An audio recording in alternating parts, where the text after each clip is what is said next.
If you're not getting the most out of your workforce, if you are not enabling them to be successful and putting them in the best position to perform at their best, you're not going to achieve what you've set out to achieve. You are listening to CEO Perspectives, a podcast by the Conference Board. Well, I'm delighted to welcome Holly May, the Executive Vice President and Global Chief Human Resources Officer at Walgreens Boots Alliance. Welcome, Holly. Holly is responsible for strategy and the direction of global HR programs, policies, and practices that support the company's business.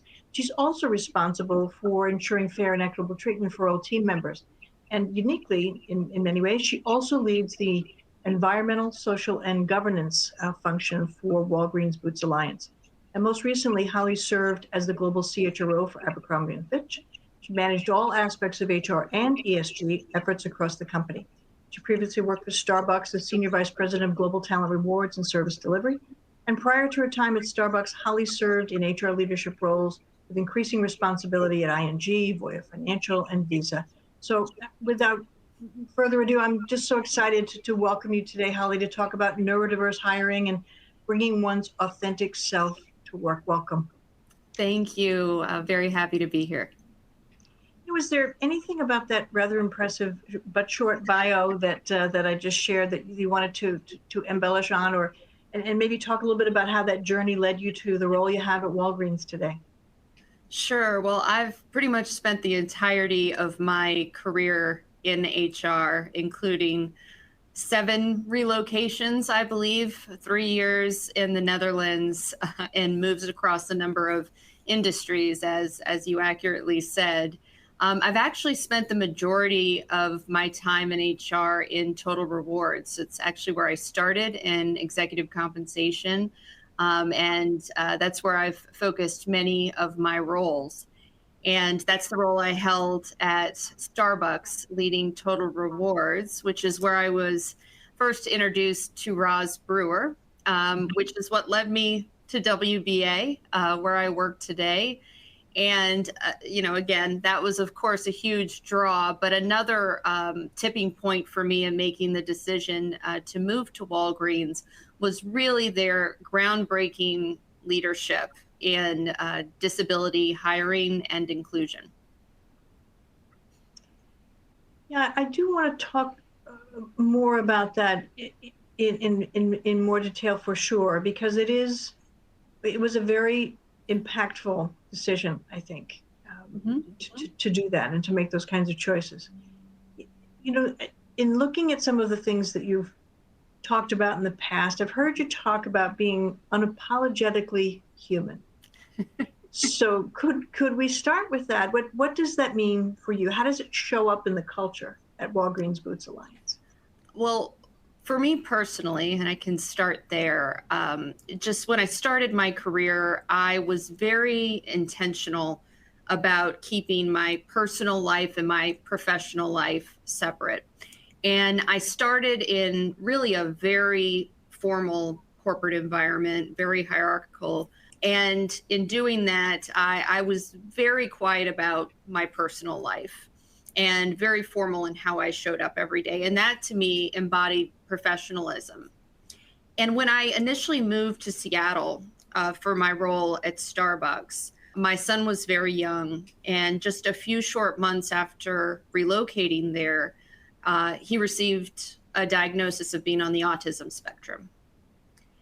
And for the first time in my career, I felt so desperate, not knowing where to turn, barely having a pediatrician, let alone knowing how to navigate this new world of therapies. I went to my boss, and I actually went to one of my direct reports, who's the head of global benefits, just begging for help of what do I do next? How do I navigate this? What support are you aware of? How can you help me? And, I was in such a state at the time, probably cried for the first time in my career at work, which I was shocked at myself. But, in doing that, I really felt that it unlocked something that I had not been able to access before, and it unlocked something really powerful, which was that by opening up, by expressing real vulnerability and showing them more of who I was, it created connection. It created a new bond and relationship across my team, my peers, my boss that I had never been able to access before. And it really built a level of trust that allowed me to better support my team and better interact with my peers and my manager. And it really gave them that permission to show up every day as their authentic selves. Because if you're not role modeling as a leader what you expect from your team, it doesn't matter what you say about, oh, trust me, or, you can tell me anything. You have to do it yourself. And I found that really unlocked so much and allowed me to care for my team in a much more holistic way. It allowed me to really unlock their success and their performance by, knowing how I could manage them best, what they needed in their lives, what they needed when they were in the office every day. And it really was a breakthrough for me. So at WBA, this is something, we really champion. It sounds like you've heard, I refer to it as, showing up and being unapologetically human at work, but it's about having our leaders show up every day and leading with authenticity and vulnerability and encouraging that from, everyone who steps in the door. Well, Holly, first of all, thank you for sharing that. But, your point about doing that yourself opens up so much for others. And, we hear that, but it's still a scary thing to do. It is. It's very scary. I can only imagine that the culture that you've built and embellishing upon at Walgreens, really, the word spreads. People, I think, are attracted to a culture, or to your example earlier, about the commitments made to a variety of things. How does this approach play itself out as you look to attract talent, and how do you use this as a retention tool where people can see, no matter how I show up, I've got a long career possibility here? Yeah, absolutely. So our purpose at WBA is more joyful lives through better health. And this really, we believe strongly, it starts with our team members.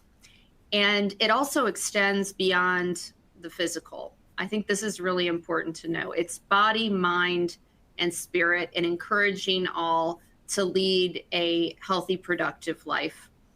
And we introduced a team member vision, and we refer to our employees as team members, which is to care for our team members as whole people.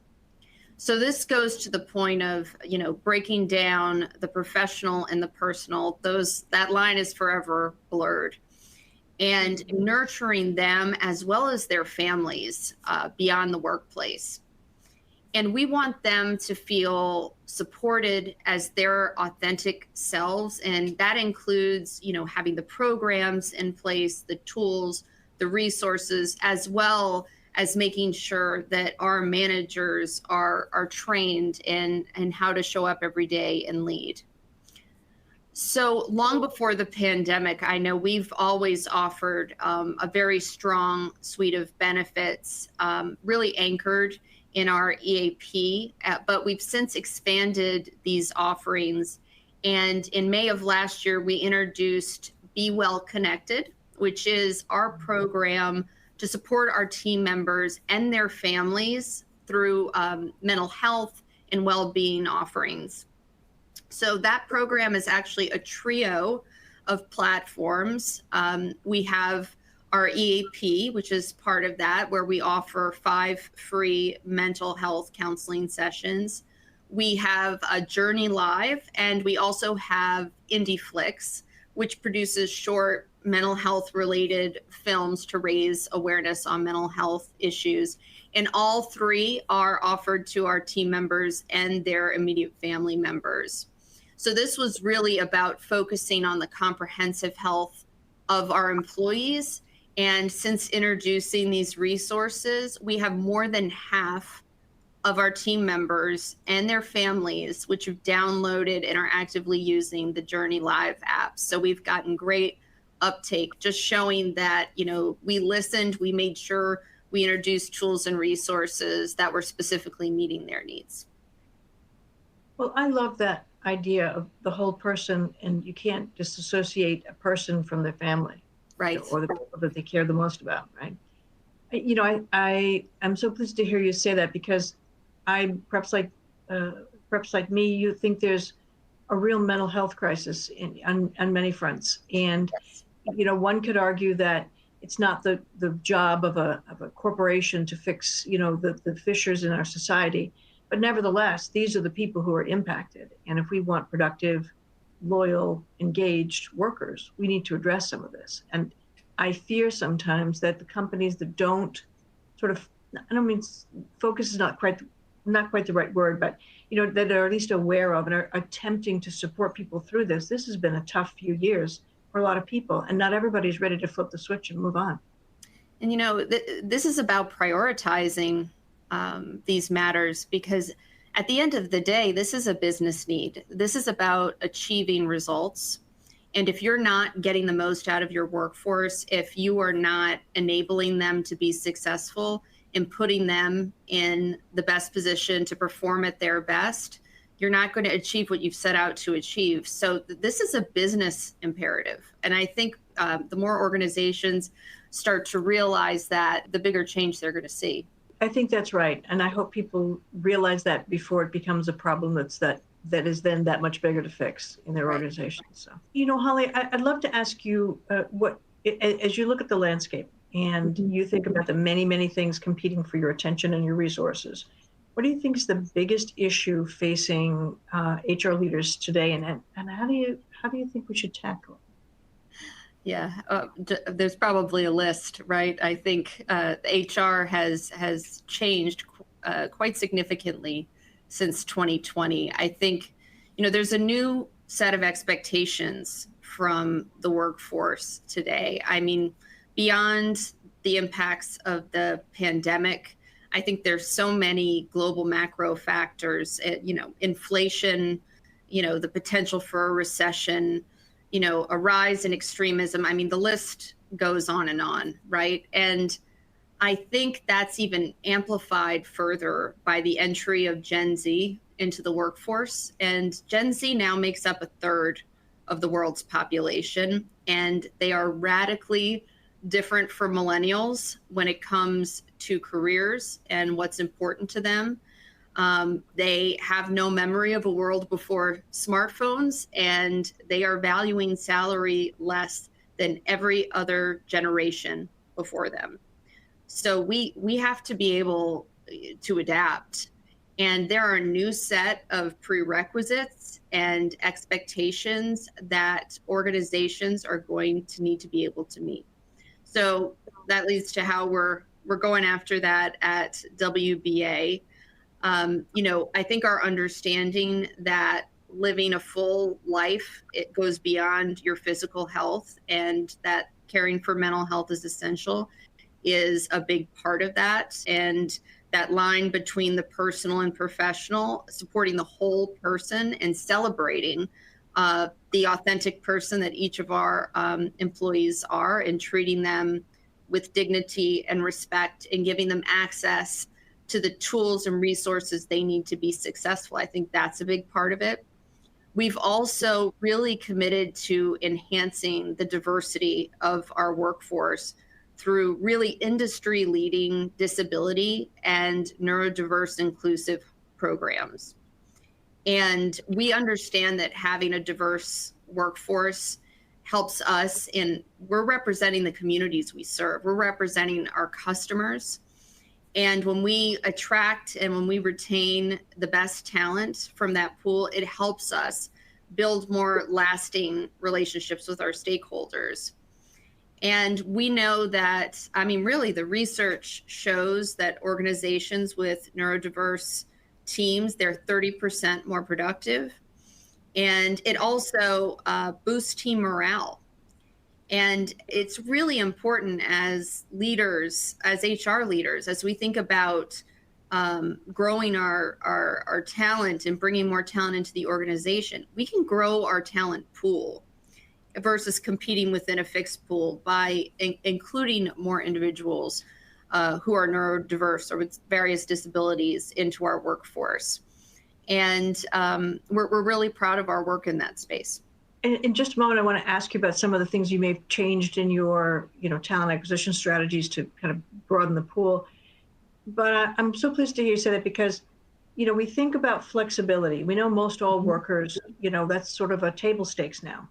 And every company has to figure out how do you get the business done, how do you remain competitive, and how's that all going to work? But this generation, Gen Z, they are very willing to walk without something else in their hand in a way other generations may not have.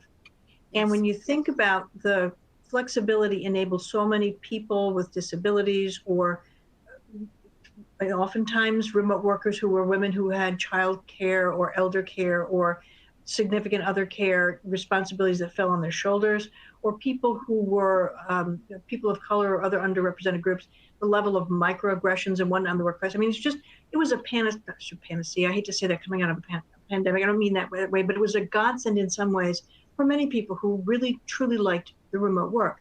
Mm-hmm. So I want to be thoughtful about, when I hear leaders saying, well, we want everyone back, and okay, that's heard very differently by some populations. And it also can have an impact on the progress that you've made on bringing, a more diverse workforce to the fore. Would you agree, or am I off base? No, I think you're right. I think it's really about flexibility and choice. And I completely agree with you. I think, we, through offering more remote work opportunities, and again, I think that needs to be in areas where it matches up with the work required in the role. But by offering those, you are expanding your talent pool. You are expanding your ability to bring in individuals who might not be able to come into the office 5 days a week. And I agree with you. I think there's a large percentage of that population that could be working mothers, individuals who are not able to travel, or individuals who don't feel as comfortable being in the office every day. So I think your points are right. So Holly, can you speak for a little bit about some of the programs, the initiatives that you have in place at Walgreens that really promote these kinds of hiring practices and really expands the pool? Yeah, absolutely. So we've really been a leader in disability inclusive hiring for the past 16 years. And we had two flagship programs that started, which first was the Transitional Work Group Program, and that's in our distribution centers, and the Retail Employees with Disabilities Initiative, which we call READY, which is out in our retail stores. And for both, we partner with agencies throughout the U.S. to support and train our team members with disabilities to work in our stores or to work in our distribution centers. And this year, in fact, we made the decision, and this is a great example of really merging the worlds of ESG, DEI, and some of the more core HR functions, bringing those together. But we added a representation goal to our bonus, our short-term incentive plan, our bonus plan for people with disabilities across all levels of the company in terms of participation. And we became the first in the S&P 500 to include that disability representation goal as a standalone metric in a disclosed incentive plan. And we're very proud of that. So we're putting teeth into our targets to make sure that there is incentive for all leaders to championing this. And we really embrace, what, a set of neurodiverse skills, the creativity, the problem solving abilities bring to our workplace. And it's really, in our view, going to be a competitive differentiator. And we're proud to be, one of the organizations that really understands this. And we've also begun another program to implement hiring initiatives in our micro-fulfillment centers. And we're at an early stage with that, actually at our micro-fulfillment center in Arizona. But we're targeting Denver this fall, as well as our site in Massachusetts. And we're also, alongside of that this year, introducing a neurodiversity hiring initiative in our support center. So in our headquarters location here in Deerfield. And we're kicking that off this year. And that is for neurodivergent team members to work in some of our corporate support center roles. Well, I find that fascinating. You see some of the early research right now. We're all apoplectic about the advent of generative AI. Mm-hmm. And of course, AI has been in the workplace for quite a while. Thank you very much. But, looking at the possibilities and also the frightening pieces of this, and I think every company is kind of sorting through what does this mean to us and all that. But what I have been hearing is companies are often looking for the kind of skills that neurodiverse talent can bring to the table in terms of, especially in this new arena. I wondered if you had an opinion on that. Well, we're looking across all of our corporate roles. I mean, this is now expanded to every part of our business now. We started in retail and our distribution centers, but now we're bringing this into our corporate professional roles. And I think we're really excited about the skills and abilities that this population is going to bring. But we're not having this just be restricted to technology roles. Actually, one of the first roles we are filling is in the communications space. So we believe there's a broad set of interests. We know that there is broad skill sets that neurodiverse employees can bring to our organization. Holly, I'm sure people listening to this say, wow, this is just an incredible journey that you've been on, you personally, but also now at Walgreens with this kind of robust program.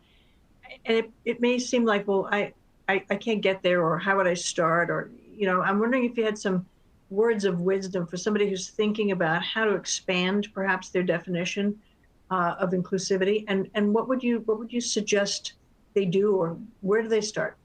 Yes, I think creating an inclusive environment is really the first step, because of course you don't want to hire a number of individuals into your organization and then have them leave the next day. So I think making sure that environment, the culture you've created internally, is one that is inclusive. And we actually at Walgreens offer a 2-hour training on disability awareness and etiquette during higher orientations for all of our new supply chain members, as an example, for our TWG program.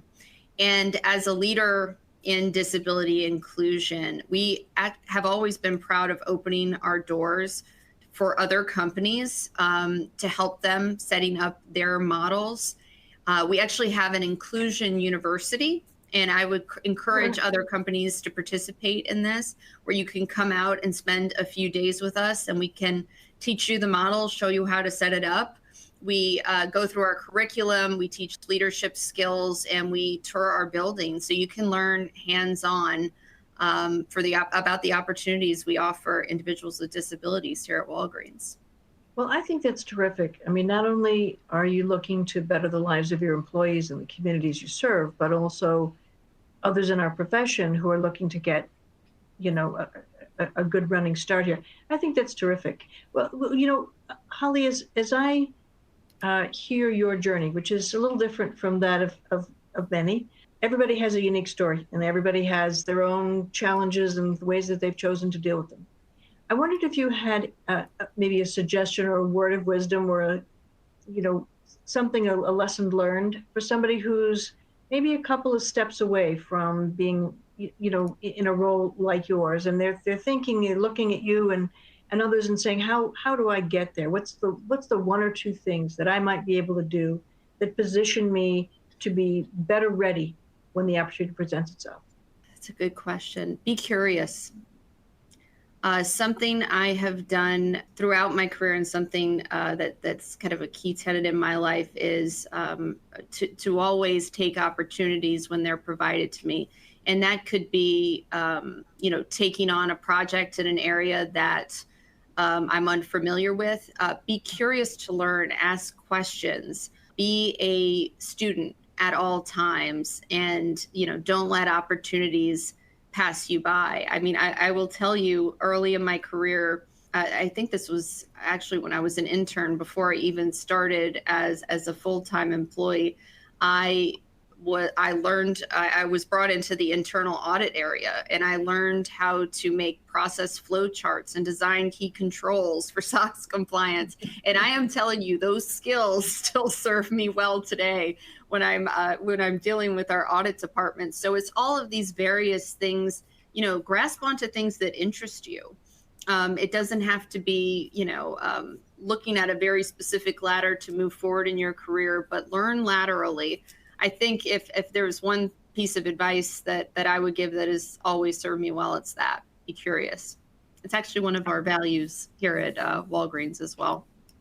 Well, it sounds like you found a place with which you truly align. Yes. Yes. That is definitely true. And I love your point. I think there's something to be said for being a perpetual learner, because the world we inhabit today is not at all like what it has been. And I'm sure it's going to be very different from what will be. And so being able to sort of see those things, but having a curiosity about you that helps you think through things differently. It's probably a great life skill, whether or not it's this profession or something else. But well, Holly, I have so enjoyed our conversation today, and I want to thank you for not only the model that you are for others in this space in particular, but also for sharing your personal journey. And I learned a lot. And thank you. Thank you so much for joining us today. Of course. It was great conversation. Great meeting you. You have been listening to CEO Perspectives, a podcast by the Conference Board.